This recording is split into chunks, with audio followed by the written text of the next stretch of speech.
I may have reviewed the last wave of Atlantis, but as you can see in front of me, that does not mean I am done with Lego Atlantis. Today, we will be reviewing the Brickmaster Book, which comes with 140 pieces and 2 minifigures, and reviewing the 5 main builds found within its pages. So let's see what it has to offer. The first minifigure of the set is Bobby Booey, who appeared in some other sets in the first 2 waves of Atlantis, and based off this Brickmaster book, isn't actually a part of the crew, he's actually just an apprentice for the team. The minifigure itself is exactly like all the Atlantis crew, but he has his custom head with a smile on the front and a shocked look on the back. There's some nice tubing printing on the back, which continues on the front, and then there's some more printing on the legs. Then he has some flippers and a dive suit to finish off his design. Next we have the Manta Warrior, the most common enemy in Atlantis. He wields a golden trident as most enemies. His body only has some printing on his torso, which does not continue on the back or on the legs. His head is shaped nicely with the manta ray piece that covers his head, which has 2 large black eyes and a weird looking mouth. The headpiece is rubbery with some Atlantean symbols printed onto it, and it really fits the design of the Manta Warrior. While he's a common figure, it's a fun one to get.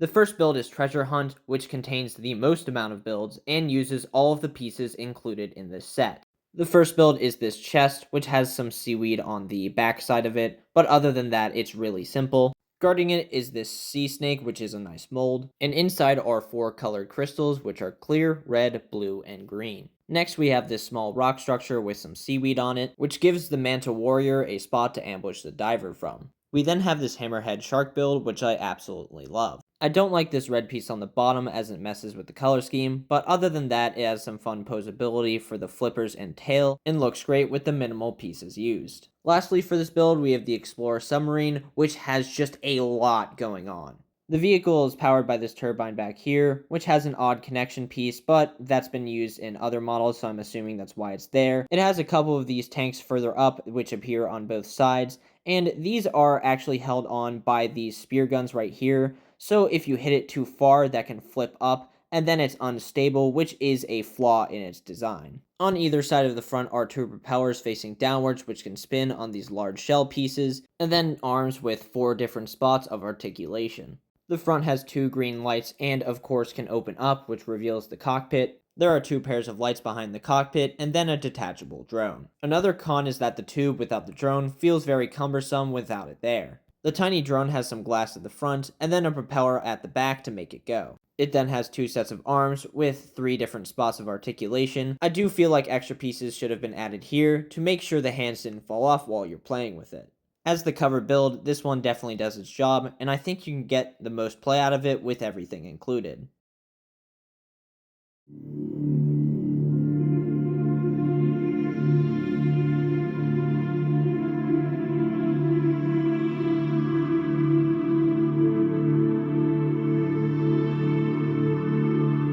The drilling mission is the only base build in this book, and honestly is probably my least favorite based off of some construction choices, but it does have some fun features to look over. This is the Evil Turtle, the side build of the drilling mission, and you can move a couple parts like its head, as well as adjusting the flippers if you want to. You can use studs on the back to attach the Manta Warrior so you can ride the turtle, but it looks a bit goofy. My main problem is with the head, which is kind of flimsy in its construction, and it doesn't look too turtle-like.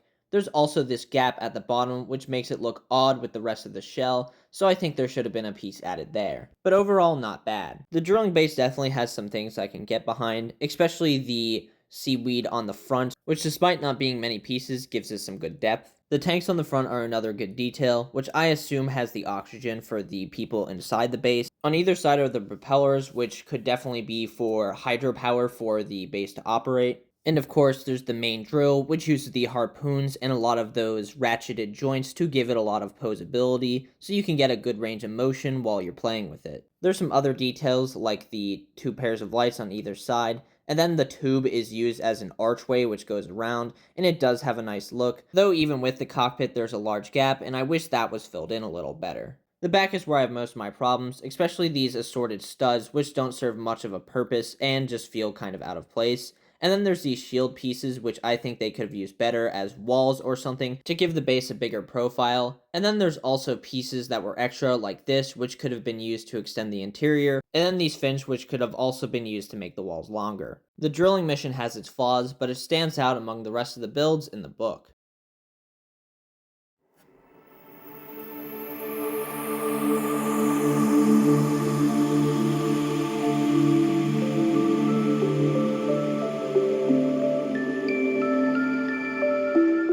While only having 2 builds, the Deep Sea Dash has a unique sub and my favorite terrain build of this book. Even though it's my favorite, the secret chest does have some flaws which I'll point out. The main one is this red piece right here, which doesn't fit the color scheme at all, and they could have used something like this to keep consistent with the theme, and it still would have had the support it needed. I also would have added this extra piece to give support to the 2 teeth on the front, so they don't fall out while you're playing with it.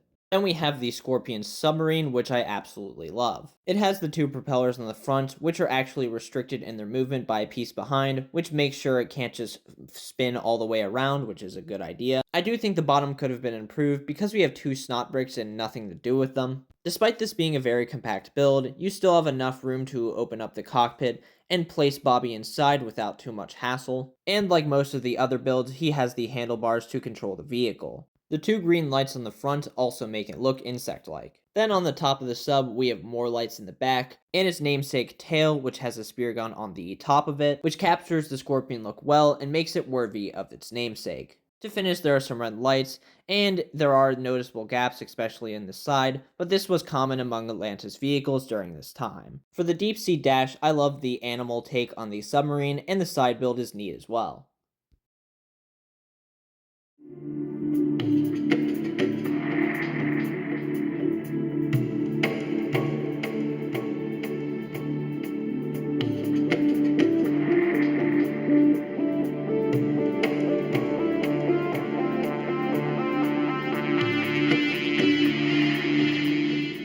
While most of the builds favor the Atlantis crew, this one definitely has an even battle between the 2 factions. The Manta Warrior gets the Lobscare, which is apparently a mechanical vehicle, and I don't like that lore addition for Atlantis, so it's just not canon in my book. It does have some engines on the back, and then some flippers on each side that you can move.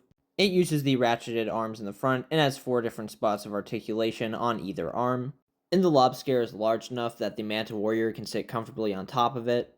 Though the tail on the back is pretty flimsy, which is definitely a problem with it, I do like other details like the eyes and the seaweed usage on this build. Then we have the defense submarine, which uses some fun techniques, like having the wheel piece and harpoon guns be put together for a different weapon. We also have some green lights on the front of the build, as well as 2 of those ratcheted joints with the Technic connections used for even more weapons. Further back we have the 2 pairs of lights as usual, and then the best use of the tube in this book, where it wraps around the build and helps with stability. The back section is mirrored from the treasure hunt submarine, but also has 2 wings with some extra propellers. Lastly, we have the cockpit, which can be opened up and uses the handlebars once again, and you have to be careful about sitting the diver because if you sit him all the way back, it actually is not allowed to close, so once you get it into place, he still has a lot of space, and this is one of the better cockpit designs despite the gaps included. Like I mentioned earlier, this definitely gives the most fair battle between sides. Forgetting that the Lobscare is apparently mechanical, the Ocean Attack definitely uses the most fun techniques in this book.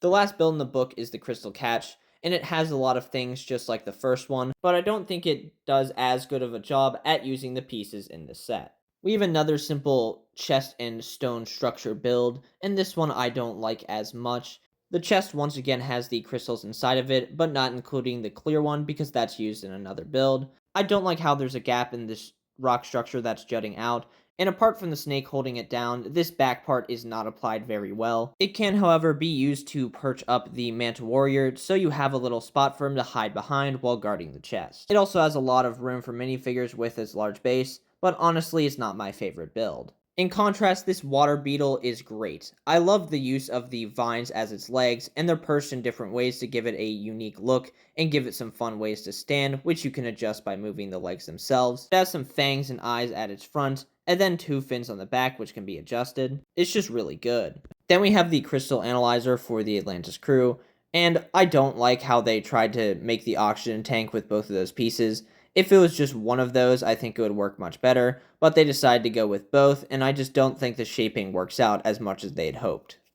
Then we have the long tube and a spot to hold the crystal, which the last one is in, and I always imagine the diver going through it as like a little hoop, but the long tube seems out of place. Lastly, we have the scooter submarine, which I have 2 problems with. The first being that the front seems kind of flimsy, and since it's only connected by that bottom plate, it often bends when you're trying to mess around with it or put the minifigure in, which does fit nicely despite that, and he doesn't have to be placed down, so it's not always a problem. He once again uses the handlebars, and then there are the 2 pairs of lights which are also situated at the front. The ratcheted arms are used again, and this time with 5 points of articulation, so you get a little more range and movement this time.